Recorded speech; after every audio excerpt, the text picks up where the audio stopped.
are now walking through the streets of Dublin with Larry Skynt's Night Circus. I wonder if we're going to meet any beautiful people today. Let's go and have a look.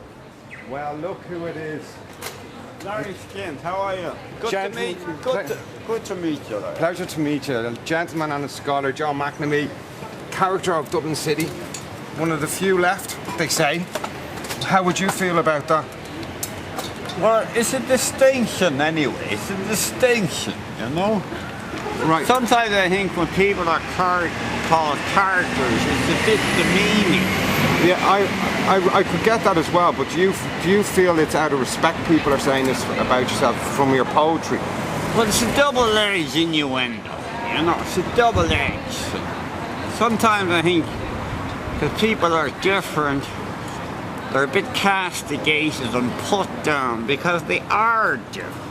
People like what is familiar to them. If it's a bit odd or a bit strange, they're inclined to be a bit wary, you know? And feel uncomfortable. Well, they get a bit worried, you know? But your poetry is what has brought you through your life so far. Has that not shared, what you've shared with other people, has that not brought benefits to yourself? Well, poetry has a function of breaking down barriers between people.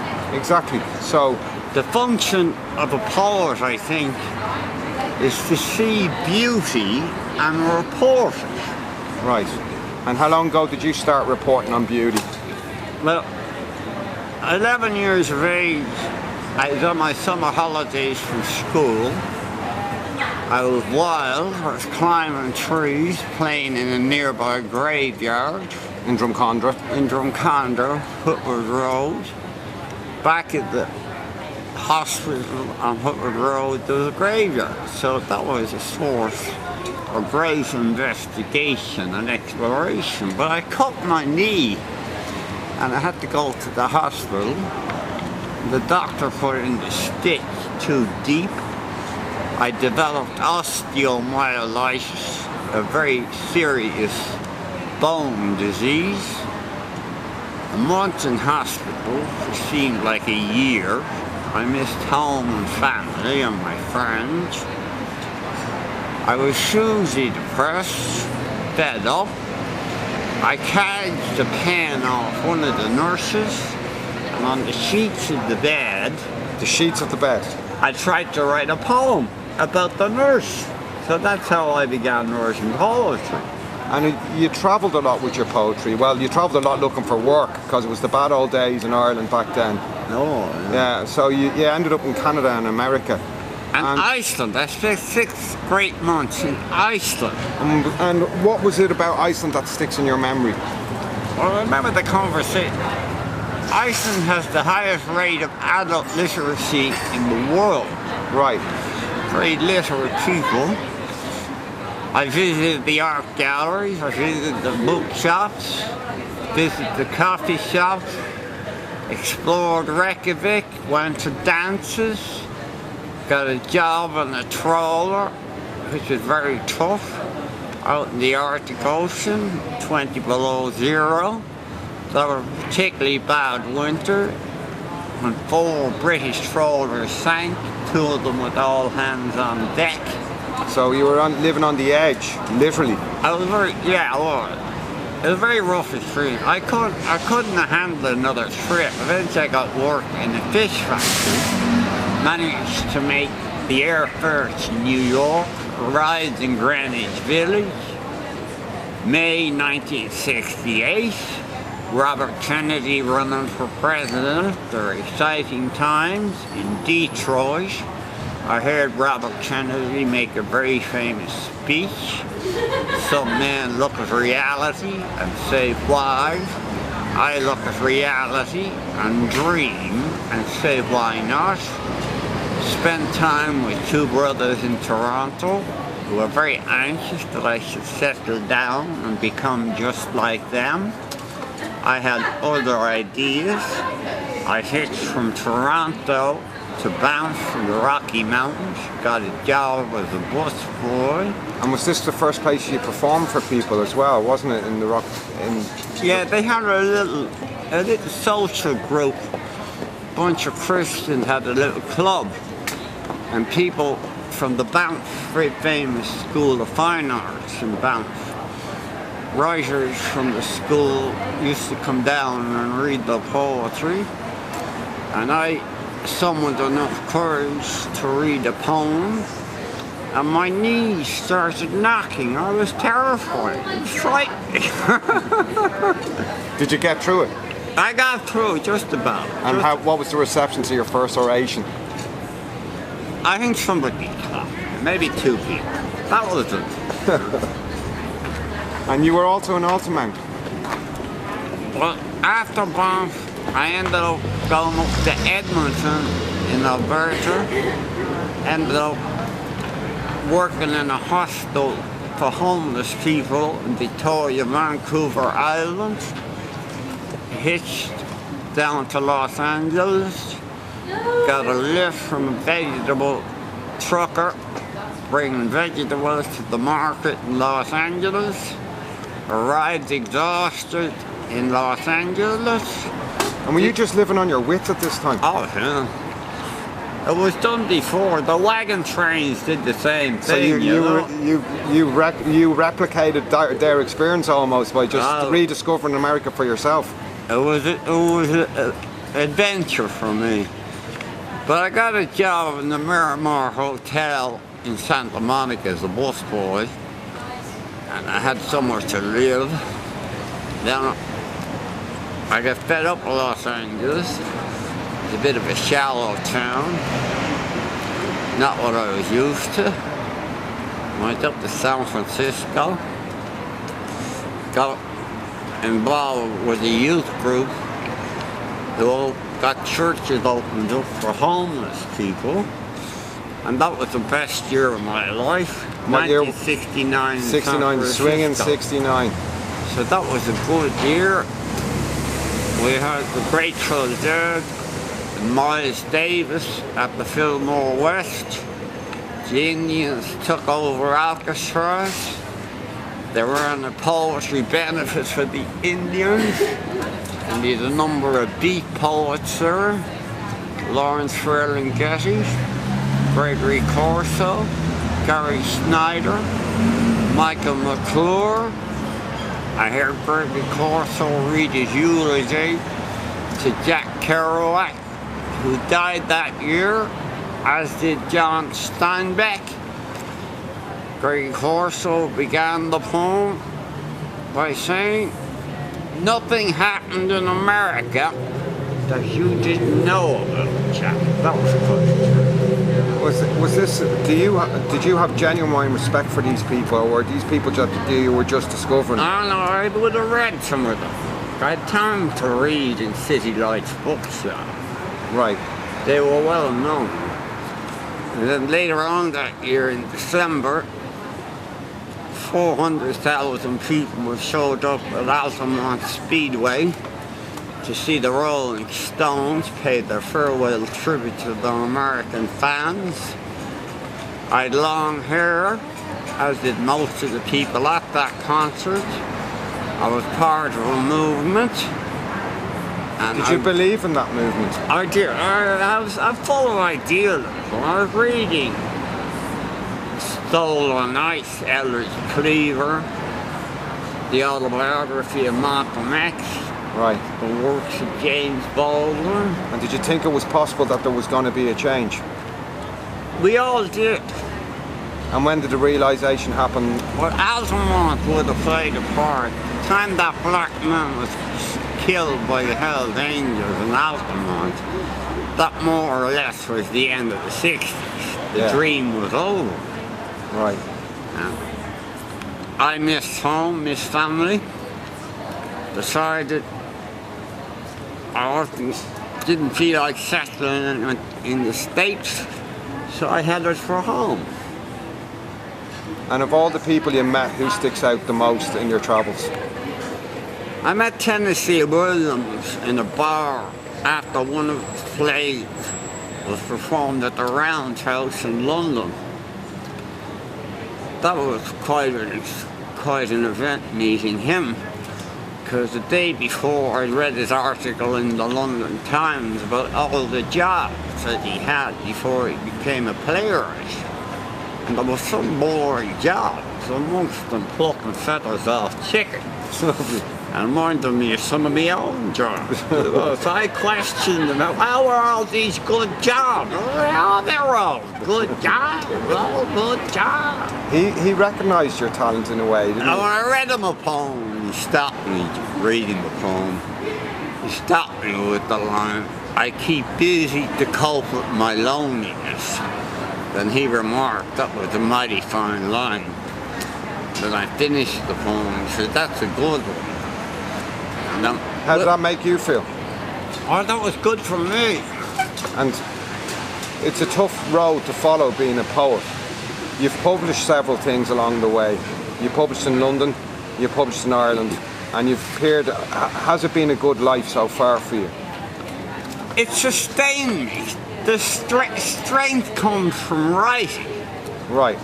You can get an energy transfusion from the words. That's if they're any good. And have you learned anything from your art? Has it given you any strong beliefs that that will hold you true when in the dark of night when you're on your own? Is there something there to comfort you from what you've learned from your art? I've had some feedback from people who will read something I wrote and saw something in it. Right. That's happened many times. Okay. And that's a solitary thing I take with me. But that gives me an injection to keep going. Right. And you're still working as we speak. You're turning 67 this November. And what have you got planned? November 27th, I'm trying to launch my collected poems updated to 2013 from 1967. I have a memoir, I have 3 chapters written on it. It needs a lot more work, that's about a 2-year project. I have a play, Psychotherapy Brews. It's Ronan Wilmont, the director of the theatre, the new theatre in Temple Bar is looking at. I have a book of stories, should be out by the end of next month.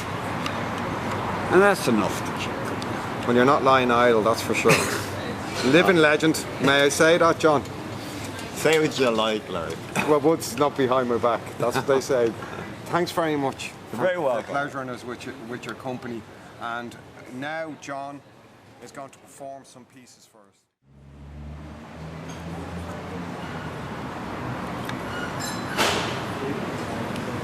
Thinking. I am thinking.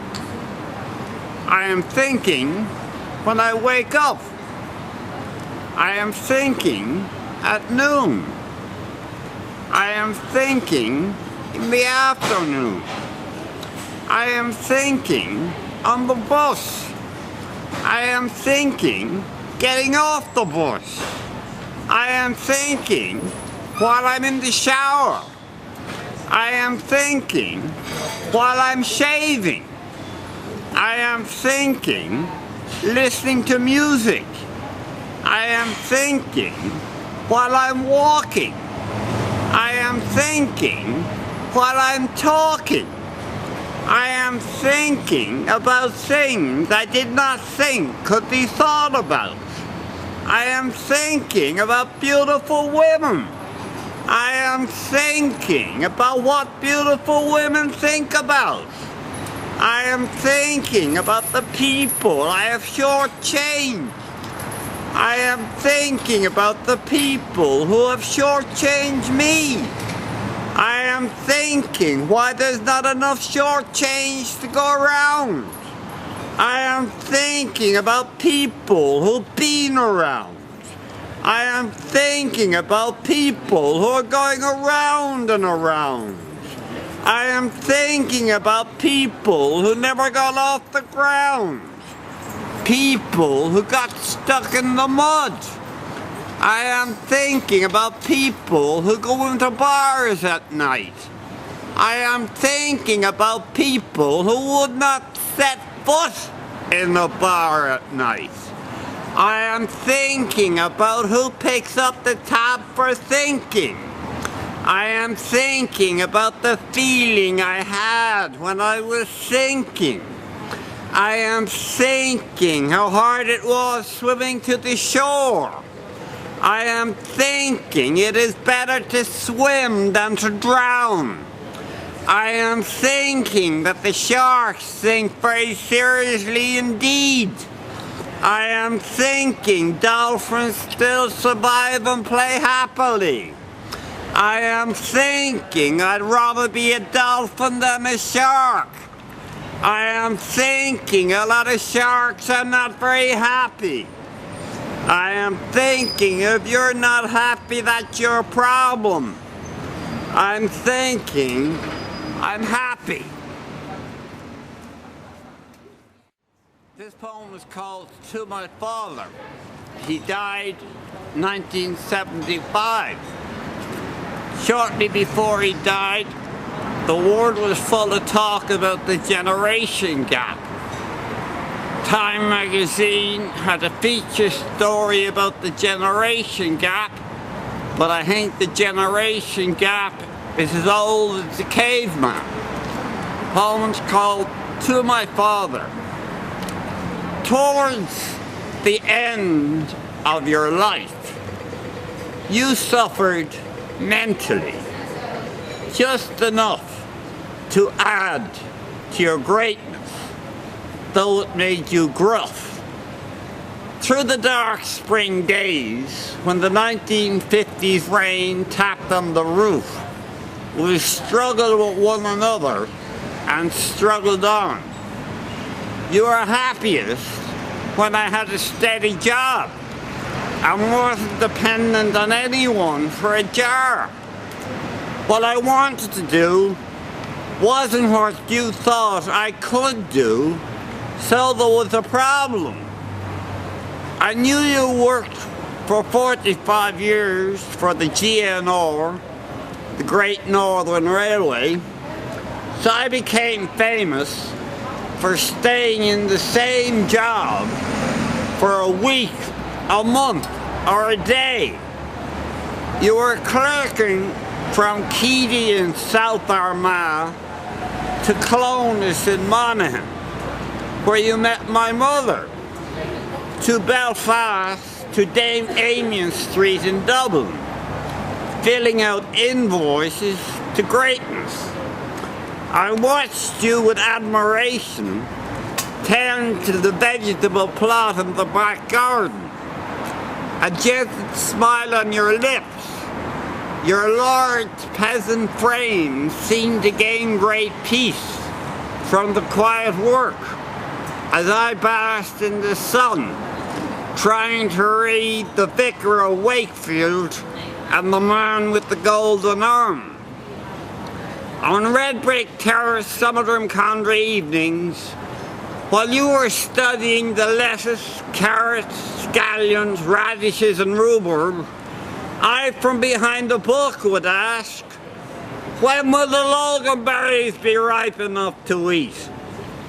You love flowers and animals, looked after primroses and golden acre. You could quote Robert Service. The whole affair turned me into quite a hippie. When I came back from San Francisco, you said, "Is that you in there underneath all that hair?" And I said, "You give up the drink and I give up the drugs." The PP at your funeral said, "This man believed in Christ." That was a beautiful secret you always kept from me. The beautiful secrets of trains on their journey into the mystery of death's night and the reward of arrival at a station called heaven. There are an awful lot of Americans in America. There are rivers of cars with lights like stars, mountains of skyscrapers like ribbons of concrete paper winding around the waist of cities oversized and densely populated, not all integrated, with many spiritually mutilated, some emotionally castrated, in life not fully incorporated. And there are an awful lot of Americans in America. Some are getting out of bed in LA, others are setting their alarm clocks in New Jersey. It's all a bit topsy-turvy, like a trial without a jury, a court case where the judge decided to stay home, and many are very much alone, looking for solutions and friends who understand their heavy demands. And there's an awful lot of Americans in America. There are plans, scams, suntans, badlands, crime, drugs, cops, racism. Dollar bills so scarce, they constantly need refills on the way to the ocean. People with the notion, trying to forget all this constant motion. They flow like the Mississippi River. And there are an awful lot of Americans in America. There are faxes, taxes, different sexes, millionaires from Texas, ranchers from Wyoming, the lost and lonely who are constantly roaming. Some lives live like poems, others messed over, only interested in a percentage by manipulators. Overfed people and the hungry too. And there are an awful lot of Americans in America. Rents that are too high. People will die to defend their property. Colleges and students all over the place. Fraternities, sororities, weird agendas and strange priorities. Museums full of art. People in jails and asylums. Every night in the White House Oval Office, the lights are dim. A pause as the world spins along. Half the world is asleep, the other half awake. It is the century 2000. America is getting bigger and bigger. Everything will be all right if America doesn't burst. America. Who is it going to make? America. Who is it going to break? And there are an awful lot of Americans in America. How's it going? Welcome back to Larry Skynt's Night Circus, walking through the streets of Dublin, searching for some funky people. I think we may have found someone special. Sadjo Sissoko. Yeah. Pleasure to meet you again. Master kora player from Guinea-Bissau. Yes. When did you start playing the kora? 10 years. You also make the kora Yeah, I make kora, and the djembe. a djembe. It's been in your family for generations. Yeah, generation my family. And- My whole family, my whole family play music. My father, my grandfather, all brothers. And in Africa, the Sissoko name is big. Yeah, it's big. It's very big. Guinea-Bissau, Senegal, Mali, Gambia. So we tell Guinea-Bissau. If they hear the name Sissoko, Sissoko is a musician. Yeah. Yes. Yeah. And music brought you to Europe. Yes, music bring me Europe. How did that happen? So I have something contract Expo. Expo. Yeah. Yeah. 1997. Because I come back, play that, So one group tell me can't play because I have contract. I can't play because that. And then you chose to come to Ireland because of a woman, Yes, per woman. for a woman. Yes. And you've visited Ireland Yeah, several yes. times. It's for the time because I'm here. So now Now you're an Irish citizen. yes, citizen. Welcome to Ireland. Yes, You're an I know- Irishman I know- now. Yeah, I'm Irish now. I have maybe I like Ireland. I love Ireland. So I'm thinking today. I want to learn. Many people is in here, boys who I don't know anybody want to kora. I want to teach. I have a feeling that. You're going to spread Yeah. the music of Africa See, to Africa, Ireland. yeah, for Ireland. You've got a CD, You have to say this. and people can get it if they see you around town busking. Yeah, busking. You see, you want it. It's lovely.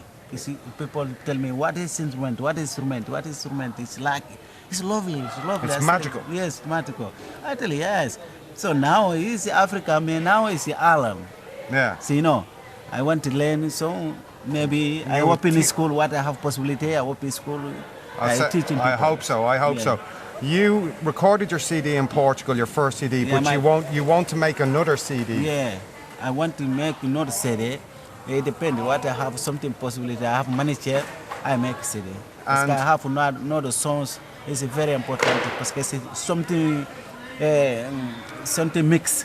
Europe, Africa, my music. A mix. Mix here. A mix. Making power. You're going to play 2 tunes for us. Yeah, One of them is original, your own, and are they both original? yeah. It's the original. I play first song I want to do.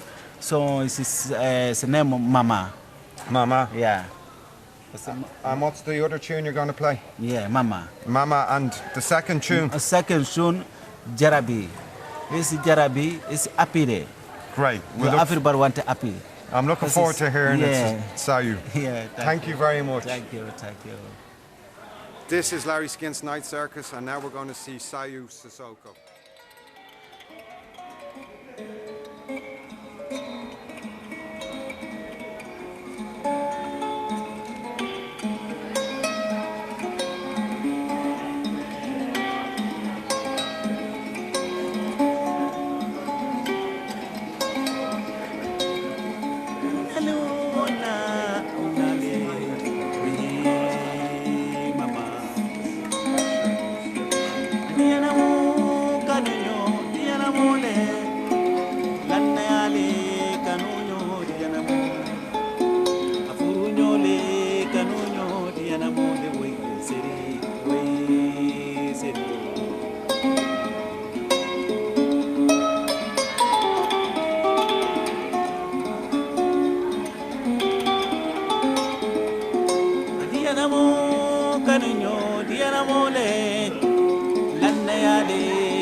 kanudi anammo fanya jarabi siru siru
against Night Circus in the wilds of suburbia, looking for some more rock and roll.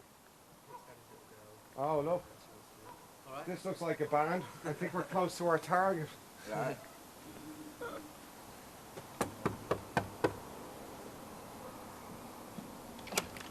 Oh, look who it is. The starlet Donna Dunne all the What's way out the the wilds of story? Parmestown. How's it going, Donna? Pleasure to see you You again. too? And you're with the guys. Yeah. Could you introduce them? Dawson. Alright. This is Harrison. That's George. That's Brandon. Right. All the way from Hastings in London. London, And we're going to do a few songs for you later on. And then we're going to Right. do a little interview. Could you just come over here with me? Yeah. Right, Donna, a lot has changed in the last year. We've met each other before and worked together, and a lot has seriously changed in the last year. Could you give us a little run through of what's been happening? Well, basically, I went over to London and I met Brandon over there, and he owns a studio. And we basically got together, and then Brandon knows George and Harrison as friends. They've been working together for years. So You're in a total just- new setup now. yeah, and it's fantastic. Like it's still very much a lot of hard work. Like, but you know, it's worth it because they're committed and they want to. You have a team that's reading from the same page now. Yeah. Everybody's not only are you singing with them, but you're working together as a gelled unit now. Yeah, exactly. And Right. and you know, it's not just me organising everything. They're helping out, and we already got like a record deal. We've only been working together like for 4 months, which And is, you were trying for a good while for that to break through, and now it's happened. Yeah, well, I was always looking for just someone to take like a little bit of interest, you know. And I've only been really doing this 2 years, not even, you know. So to get this at this stage is fantastic, and I'm delighted. Yeah. Right. And I'm delighted to have the lads on board as well. So you're in the process. You recorded an album with the guys, Yeah. and then the record label came to you. And what happened then? Something happened that sort of knocked you back a bit, but it's moving forward. It's moving forward. Talking about. Yeah, well, we were supposed to have the album launch on the 23rd of August in Whelan's. It's still going ahead as an event, but it's not going ahead as an album because the record label want to develop the album much further than what we were doing. So do you see a potential release? Well, we were hoping October, but I'm not sure it'll be October. We're hoping for the Court Jazz Festival, but we have a meeting with the record label when we come back when the lads come back from Ireland. I'll probably go back with them, and then we'll have a meeting with them and see what happens then. But things are looking truly up. Yeah. And you're because- doing something this weekend. Yeah, we're in the Rose Tralee tomorrow. We're playing down there, so we have to get up at 10:30 tomorrow. Drive to Kerry. Trying to Kerry, bye. And then we're kicking 3 times down there for Right, the next busy, 5 busy. days. Like, yeah. And was that so? You really have a committed team, as you were saying. Yeah. And then the following week in Whelan's, you were saying to me that there's potential of an EP. Is that still going ahead? Yeah, we have an EP that will be released on the night from what we did for the 3 months that we were recording the album over Right. in So Brandon's studio. there's something happening. Yeah, we still have something to give to people to show that it's not just nothing, you know. It's still an EP, and it's going to be good. And in the last year, your music has changed a lot as well. You've come up with a new sound because it's a total new team now, Brandon Yeah. and the lads. Yeah. So you've got a total new sound. So what have they introduced to the mix that is different for Donna? Just different influences, I suppose. I suppose music that I wouldn't really listen to jazz very much, and they've kind of introduced me to a lot of jazz, and a lot of the songs now, they're in my mind. I'm just open-minded about songs now rather than just to keep to that same beat. And even though I still love that same rockabilly beat, Yeah. I've always wanted to change it up though, and I just want to I want other people to listen. Bring it not into the 21st century. Yeah, and that's what we're kind of calling it, the sound of today, Right. Okay. rather than just And where can people get onto your links on the internet? www.donnadunmusic.com, or the Facebook is really Right. what people look for, like, you So know, you've or got Twitter. The EP. Where will that be available? The night of the gig, obviously. Yeah, the night of the gig. Yeah, I'm not sure if I'll put it. I don't really know. It's because of the record deal that we got. Things have changed. Everything has changed, and we have management coming along as well. So everything has changed. It'll happen sometime soon. Yeah, exactly. Yeah. And it'll all be updated once we get the new website and everything like that. You wanted to mention some people that helped you at the very beginning, Yeah. and say a couple of thanks to them, obviously. Yeah, just I got a sponsorship from Stewart's in Parmestown, and I used to work for people with intellectual disabilities. So they helped me out at the start. They helped me release my first EP. My friend Emma, who's always there to support me, and Alison, and these people, like, even though now I've gone to kind of another level, They're still there. They're still there, and I'll never forget like what they've done for me, and a lot of other, my mum and dad, everyone, like, you know, that has helped me to get to this stage in my career. So what tunes are you going to play for us? Well, we don't know. We'll just see what happens. Guys, what will we play for them? Kicks. We're thinking Kicks. Kicks? Daddy's Little Girl. Yeah. Truth. And Legends. Brilliant. We're looking forward to it. Thanks for appearing on Larry Skynt's Night Circus. Let's go and check Donna and the guys out. Thanks, Donna. No problem.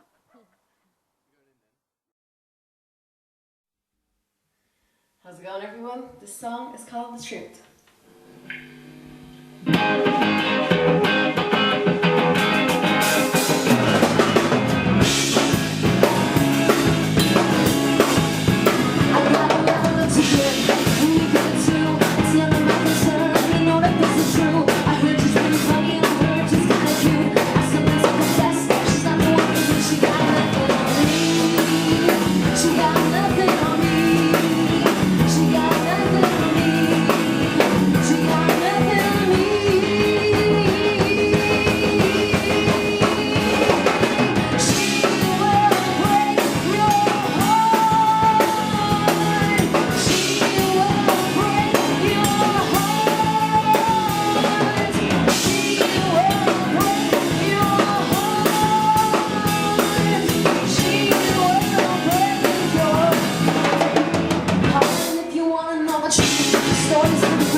Now for something a little bit different, this one's called The Legends.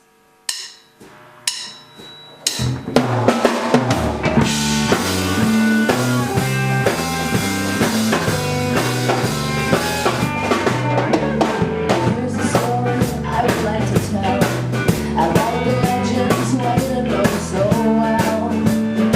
Inspirational stories and how I look the debt. The day I go to heaven, I'll be your guest. Sometimes I cry when I think that you're gone.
called Kicks.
This next song is called Daddy's Little Girl.